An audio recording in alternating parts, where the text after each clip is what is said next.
Hare Krishna, Dandavat pranams to all the assembled devotees. I would like to thank all the Japa leads and the devotees who have joined for morning Mangalarati. Today, let us continue our Srimad Bhagavatam discussion.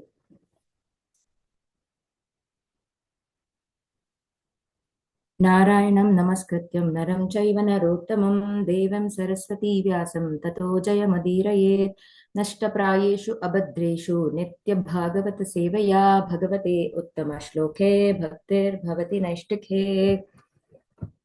Hare Krishna, Krishna Krishna, Hare Hare, Hare Rama, Rama Rama, Hare Hare.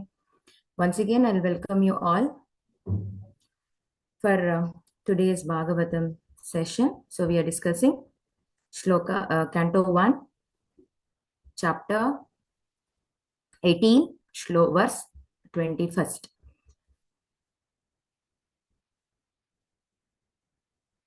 So let us recite the Shloka.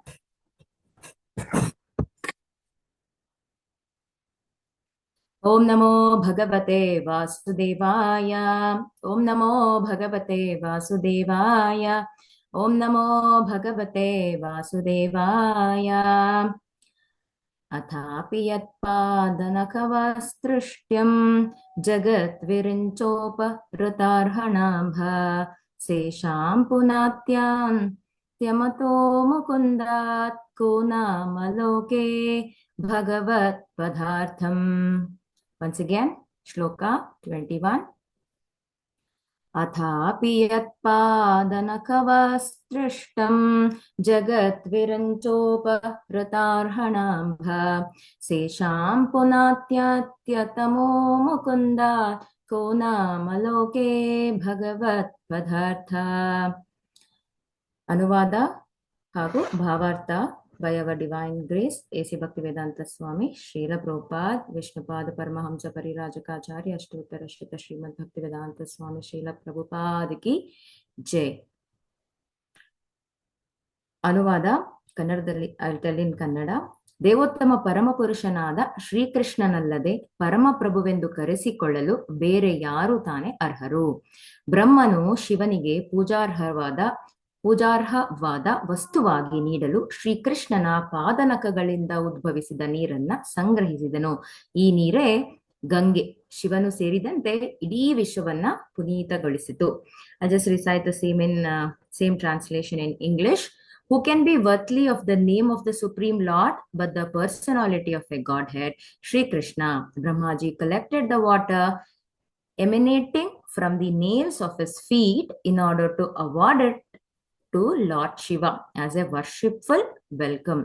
This very sacred water, Ganga, is purifying the whole universe, including Lord Shiva. Om Ajnanatimirandasya Gnanarchana Shalakaya Chakshurunmilitam Yena Tasmai Shri Gurave Namaha. Namo Vishnupadaya Krishna Preshchaya Bhutale Srimate Bhaktivedanta Swamiti Namine Namaste Saraswate Deve Gauravani Pracharini Nirvishesha Shunyavadi Pashyata Deshatharine. Namo Vishnupadaya Krishna Preshchaya Bhutale Srimate Bhaktivedanta Swamiti Namine Namaste Saraswate Deve Gauravani Pracharini Nirvishesha Shunyavadi Pashyata Deshatharine. Vancha kalpatarubhyascha kripa sindhubhyeva cha patitanam bhavanebhyo vaishnavebhyo namo namaha. Jai Shri Krishna Chaitanya Prabhu Nityananda Shri Advaita Gadadhara Shivasadi Gaura Bhaktarinda. Hare Krishna Krishna Krishna Hare Hare Hare Rama Rama Rama Hare Hare. So due to the shortage of time, I'm not going to read the purport, but I'll try to share the points which I have heard from the bona fide senior Vaishnavas. So firstly, before I start, I would like to seek all your permission as well as your blessing so that the right word can come, I can use so that I can satisfy my guru and all my leaders, and that will be beneficial for your purification as well as my own purification. Hare Krishna. So when I started preparing, I just came to a very important major three things, because this is very special, I felt, because each and every words are very special, but I found this words are very special because here we can enlighten, or we can try to understand three basic things, very, very important things.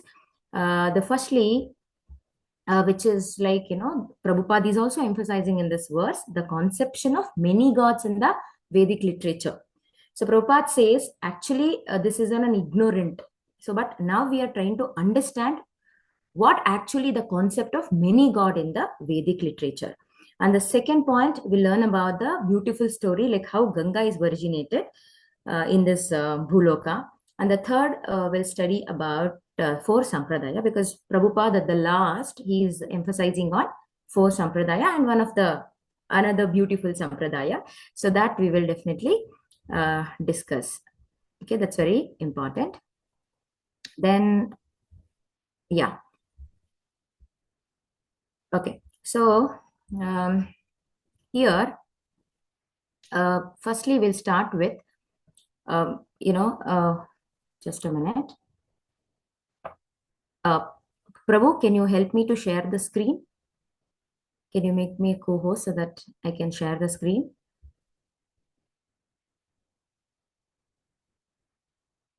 Mataji, you are already co-host, Mataji. Okay. You can share. Yes, Prabhu. I'm trying to show one small PPT. With my limited knowledge and the limited time, I just wanted to show, because there are some Kannada people also, if I speak in English, they'll be not able to understand. At least with the help of this, we can able to understand. Please proceed. Thank you, Prabhu. Yes. So this verse talk about how goddesses of fortune that we all know, Lakshmi Devi herself is eager to serve Bhagavan, Sri Bhagavan, and the Lord Krishna is the original supreme personality of a Godhead. And all his divine expansion, so whatever we say, Vishnu, Vamana, so Aniruddha, Sankarsana, so these all are divine expansion, even including Shiva. So they all are divine manifestation, and their intention is to serve the Lord. So this expansion serves different purpose, but are ultimately one with Krishna. That is what emphasizing here in this purport. Then, very important is Lakshmi Devi want to serve Lord Krishna here. But all the other demigods and all the jivas would like to please Lakshmi, serve Lakshmi. But Lakshmi herself is willing to serve, or finding an opportunity to serve Lord Bhagavan. And Bhagavan is Shad Aishwarya, and he is complete, and nobody can be equal, and nobody can be better than Lord Krishna. So that is what we can understand here. Because, another one thing in the translation, Prabhupada is telling, there is a divine water that is like Viraja Nadi. We already know that is a spiritual river, but that spiritual river, how it has entered into this material platform. So many of them, are you aware about Bhagirath story, right? So he's the one who brought the Ganga river to the material platform. So this water, so whatever the water, spiritual water we are talking about, this water came from the feet of Lord Vishnu himself, Lord Krishna himself. So that water is immediately collected by the Brahma. Brahma is none other than a Jiva. And between the Jiva and the Bhagavan, there is a Shiva Tattva. Even Shiva, the water is purified. The Shiva, as well as all these three words, all the three word. So let us understand this Bhagirath story. Even I heard that in one of the lecture, Bhakti Vinod Thakur, in his Sharanagati Shloka, he is mentioned how even the Ganga purify Brahmaji and Shiva and all the jivas present here. So before, I'll just share the screen. I think you're not able to see. So yes, hope you can see the PPT. I mean, just it's a picture. Yes, Mother. Yeah. So you can see in this picture, there is a Sagara. There is a king called Sagara. The Sagara king had around 60,000 children. Okay, so he had a 60,000 kids. And we know what happened in the Vamanadev avatar. So it's a dwarf incarnation of the Lord. So Bali Maharaj has promised him the 3-step of land, isn't it? So when he expanded into Trivikrama, covering the entire universe in just 2 steps, so in his second step, Lord Vamana, from his toe, he pierced the covering of the universe. That is a spiritual water from the casual ocean, like Karanodakashai ocean, flowed into from the lotus feet of the Lord. That is why even in the shloka it is mentioned Naka, right? So from there it has emerged and it became a Ganga in this material world. Then the first received by Lord Brahma in his Kamandalu, which is come from the nail of the Lord's lotus feet. And later he awarded or offered it to Shiva. So that water flowing as Ganga and which purifies the whole universe, including Shiva and all the 3 universe, all the 3 words. So what is the reason, the story behind this? So as I spoke about, you can look at the picture. So this is 60,000 children of Sagara. So he performed Ashwamedha Yagna, so horse sacrifice. Then Lord Indra is very envious because his position may lost. So what he did, he stole the sacrifice horses and tired all this horse near the Kapila Muni's ashram. Then this king Sagara's 60,000 sons searched for the horses. He could, horse. He couldn't find it. Then they were searching and they reached the Kapila Muni's ashram. There they find the horse was tied. Then they thought that this could be done. This Kutantra is done by the Kapila Muni. But then this is kind of offense, right? Why the Kapila Muni wants to do all such things, right? So then it was like a great offense. Then Kapila Muni, with his spiritual glance, he burned all these 60,000 sons of Sagara, and they are turned into ashes immediately. But the Sagara requested Kapila Muni, it is out of their ignorance, kindly help them to deliver. But he couldn't do anything because once the curse is given, it cannot be taken back. Then later, he just bestowed with a certain solution. He said that whoever bring Ganga, the sacred river water, and that flows into these ashes, then they can get liberated. So this is what the solution is given. Then this soul could not be delivered from from thousands of generation. Many generation passed until there is a descendant king called Bhagirathi. So he performed the several penance. One minute. He performed the several penance. I'll show the another picture. You can understand in this picture. Yeah. So when he, did the penance, then Ganga Devi pleased to approach the material world. But the thing is, she has one condition. So the condition is that she has a condition saying that, you know what, I am in the spiritual planet. So if you ask me to flow into the material world, so my force is intolerable, it will smash the entire universe. Then how do you tolerate the force what I spread in the material world? Then she suggested him to do tapas on Shiva. Then he does the tapas on Shiva. Then Shiva again pleased and he agreed to take the Ganga on his jata. So from the jata, then you can see in this this one, in this picture, how Bhagiratha bringing river Ganges from the heaven upon to the earth. So he's showing the place to the Ganga to flow. And what happens finally? Yes. So that water, flourished the ashes and they all are liberated. So what we can understand, the moral of this is that, the water which is emittent from the lotus feet of the Lord is so purified, it's so sacred. Whoever is taken a shelter of this Ganga, everybody can get purified, even including Brahma, Shiva, and the entire universe. The same way, the Hare Krishna Mahamantra, which has come from the lotus feet of the lotus mouth of the Lord, that can also purify. While chanting Hare Krishna Mahamantra, so we can also liberate it. So then we'll move to the second concept which you're talking is the conception of the many gods in Vedic literature.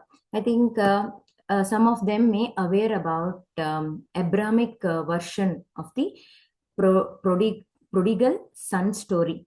In the sense, there are two kind of people we find, the category of people. One person, one group of people, they worship only one. Like if you take a Muslims and Christians, Jainism, Judaism, so what they do, they just believe in one God. But generally there is a misconception in Vedic religion. We believe conception of many God, but there is a supreme Lord. Why there is a demigods or devatas in Vedic literature? Let us understand. So one person, the group of people who worship one person, he's a supreme Lord, that is called monotheism. And polytheism is accepting the many God. We call it as polytheist, right? So what happens in this prodigal son story? So here, there is a rich man, maybe let us consider as a king. So what happens, the child of the king, he want to be so independent. So what he does, he says to his father, he goes and says to his father, Father, I want to enjoy, I want to be independent. So please give my property. Father will be worried. Why you want your own property and why you want to enjoy alone? So I'm giving you whatever you want. So why can't you satisfy? Then he's says no. No means no. I want to enjoy without being depending on you. I want to enjoy as according to my own will. Then the father does not have any option. So okay, fine. He granted all his place, all his wealth, and whatever the part of his part of his property. So then the boy come out and he enjoys with his friends. And once his money and everything got over, he just tried to remember his father. So he tried to desire his father because he is getting all the affection what his father is giving by this time, and the care what he has taken. Then he desired to go back home with his father.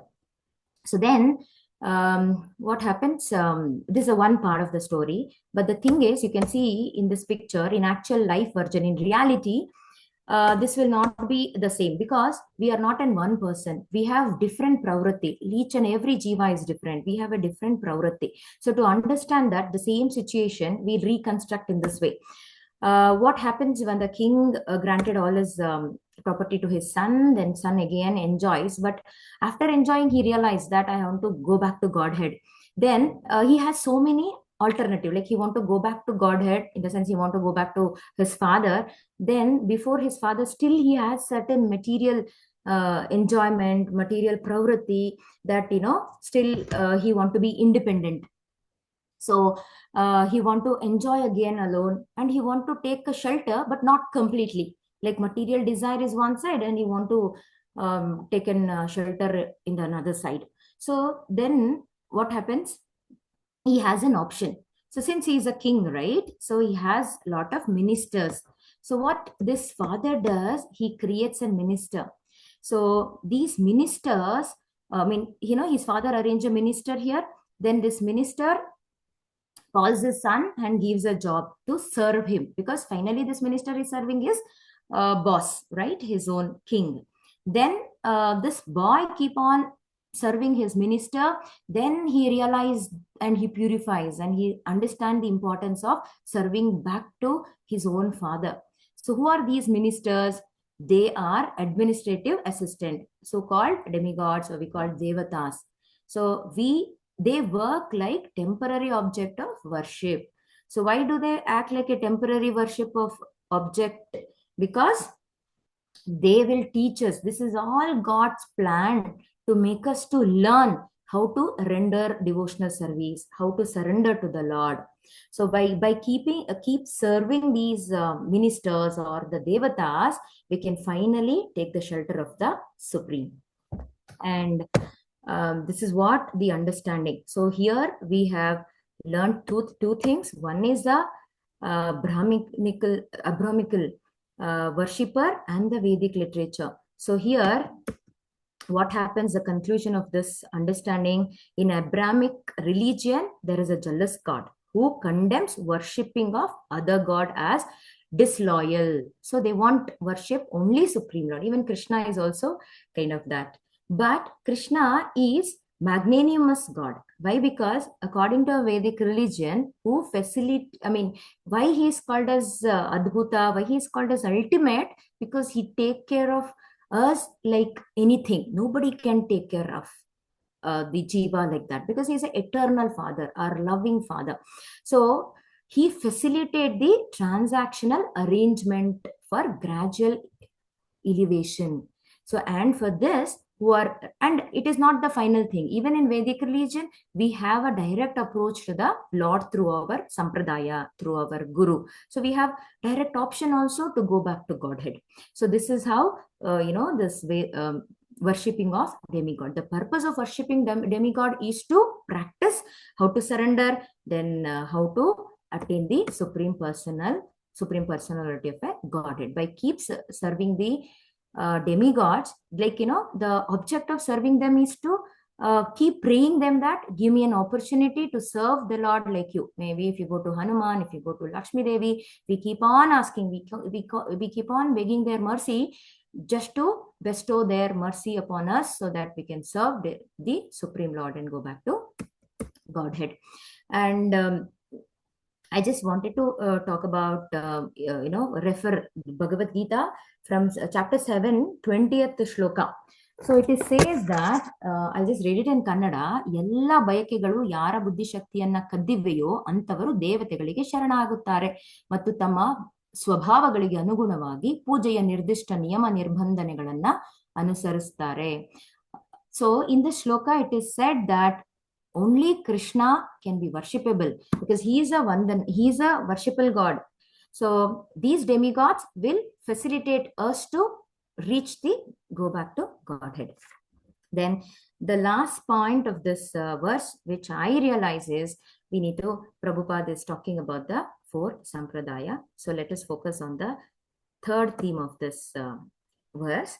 So as we know, Sri Chaitanya Mahaprabhu, in just 500 years ago, he has come and he has harmonized the 4 sampradaya. So before that, let us understand which are the 4 sampradaya. As we know, Brahma sampradaya or Brahma Madhva sampradaya, that is come from Madhvacharya, and Sri sampradaya, that is the Acharya of Ramanuja, then Rudra sampradaya, Vallabhacharya, and Kumara sampradaya by Nimbarka Acharya. So what happens in this is, these 4 sampradayas are the major sampradayas. Anybody would like to take a shelter of the Lord, they have to approach any of these sampradaya. So here, what we can understand is, like how in the previous story, what we have learned, when the boy gained the complete faith, or we can say faith becomes steady, completely steady and strong, until he thinks that, this body is meant for serving the Lord, and he's not actually the enjoyer. And if you feel that, the real enjoyment is serving the Lord, and that will be happening in Goloka Vrindavan. And once we go back to Godhead, and there is an unlimited enjoyment and opulence along with the Lord, we can also enjoy. So for that, God has created these 4 paramparas, and these 4 paramparas harmonized by our Srila Chaitanya Mahaprabhu. So he has taken 2 excellent points from all the 4 sampradaya. So we can see here absolute smashing of Mayavada philosophy, deity worship. These all emphasizing Brahma or Brahma sampradaya. This is what emphasized by Madhvacharya. So Chaitanya Mahaprabhu has taken these 2 points from this Sampradaya. Then in Ramanuja Sampradaya or Sri Sampradaya, which is very prominent, that is Vaishnava Seva. So that he has taken. Then Ananya Bhakti, free from karma and gnana. That is what we can see in Bhagavad Gita also. Then Rudra Sampradaya, Chaitanya Mahaprabhu has taken total dependence on Krishna. Means just surrender to Krishna and give everything to him. He'll take care of us. Then Raganuga Bhakti, in the sense spontaneous love towards the Godhead. Then in Kumara Sampradaya, which is Nimbarka Sampradaya, Shripad Nimbarka Sampradaya. So shelter to Srimati Radharani. That's why we can see in each and every ISKCON temple, we worship Radha, Krishna together. Then Bhava of Gopis. So we sung Gopi Gita and we know the importance of Brajavasis. So these are the main point he has taken from all the Sampradaya. That is what Achintya Bheda Abheda Tattva. This is what Sri Chaitanya Mahaprabhu propagated. So between these, Sampradayas, what we can understand, Bhagavan means Shad Aishwarya Purna, and he's so attractive because the name of Krishna itself is so attractive, and he's complete because he has complete opulence, he has complete Aishwarya, everything, whatever he has is complete, but we all are incomplete. Satchidananda he is. And all devatas are working towards serving the Lord. That is what we can understand, because he facilitates us to worship the demigod so that they are helping us to practice and go back to Godhead. Okay, so then the another point which we need to understand is in Bhakti Ratnakara. So it is said, we can see this slide. What our ISKCON follows is Madhva, Brahma Madhva Gaudiya Sampradaya, which has all the points from all the major Sampradayas. And in Padma Purana, it is said, even in Bhakti Ratnakara, it is mentioned that Krishna is a guru for all 4 Sampradayas. And it is said here in Padma Purana, if someone receives a mantra from a guru who does not come in a bona fide Sampradaya, that mantra will have no potency. Hence, in the age of Kali, there will arise 4 founders of Sampradaya, namely Sri, Brahma, Rudra, and Shankara. These 4 Vaishnavas are the sacrifices of the earth. Their 4 respective Sampradayas will arise from the Supreme Personality of a Godhead in Utkala, in the sense in Vadisa. So we can see what happens in Varisa. Sri Krishna Chaitanya is like a desire tree, and in the form of Narayana, he is the original guru of all 4 Sampradaya, and that will happen in the Utkala. So Utkala is at present is what is that? Vadisa. So Chaitanya Mahaprabhu appears, and in Varisa, he has harmonized all the 4 Sampradaya, and he has given us an 5th Sampradaya, the most prominent Sampradaya, that is Madhva Gaudiya Vaishnava Sampradaya. Gaur Gopala Swami Maharaj also says, how these, this is what said by Gaur Gopal Swami Maharaj. So they all merges in Utkala by Sri Chaitanya, and that is called Madhva Gaudiya Vaishnava Sampradaya. That is none other than Achintya Veda Abheda Tattva. And Jiva Goswami says, he's worried, this Madhva Gaudiya Sampradaya or Achintya Veda Tattva is a original Vedic doctrine. Means once upon a time, all these 4 Sampradayas belongs to one Sampradaya. That is actually the Achintya Veda Abheda Tattva, or the Sampradaya what we follow. So this is the original of all the Vedic doctrine. Then, Lokanath Swami Maharaj, in one of his lecture, I heard that he just used this PPT actually, in this picture. So look at this arrow and the bow. So you can see the 4 blends. What we can see here are the 4 Sampradayas. And Sri Chaitanya Mahaprabhu is the string that connects them. And the feathers are the 6 Goswamis, and shaft in the 64 Gaudiya Matas established by SP SST. And the sharp point, can you guess what is that sharp point focus on? Any guess? Matajis and Prabhujis? Where it is focused? Where is our goal of ours? Golaka Vrindavana. Okay. Anything else? Krishna. Any try? Hare Krishna Mahamantra. No, where it is focusing, Mataji. So where all these sampradayas and Krishna. Shad Goswami, even ISKCON, what is the object of our sampradaya? To reach what always our Gurudev says. Nagaradi Grama. So each and every corner of this word should reach Hare Krishna Mahamantra. Each and everybody should chant Hare Krishna Mahamantra, which is a Yuga Dharma. So which pierces the heart of each and every living entity. So that's a way to go back to Godhead. So this is what our Srila Prabhupada also has done. Just by hearing a one word, one instruction from his guru at the age of 70, he went to a Paschatya Desh where they don't know who is Krishna, what is Tulasi, and he created a revolution there, spiritual revolution there. So all glories to all our acharyas and his divine grace is Bhaktivedanta Swami Srila Prabhupada, the founder acharya of ISKCON. So with this, I would like to conclude. Kindly apologize, forgive me if I did any mistake, knowingly or unknowingly. I humbly seek all your blessings so that all this attempt of my purification will get purified so that I can be engaged completely in the service of the Lord and all the Guru and Gauranga and all Acharya service. Thank you for the opportunity on this beautiful day. Hare Krishna. Srimad Grantaraj Srimad Bhagavatam ki Jai. Hare Krishna Mahamantra ki Jai. All glories to assembled devotees. Hare Krishna.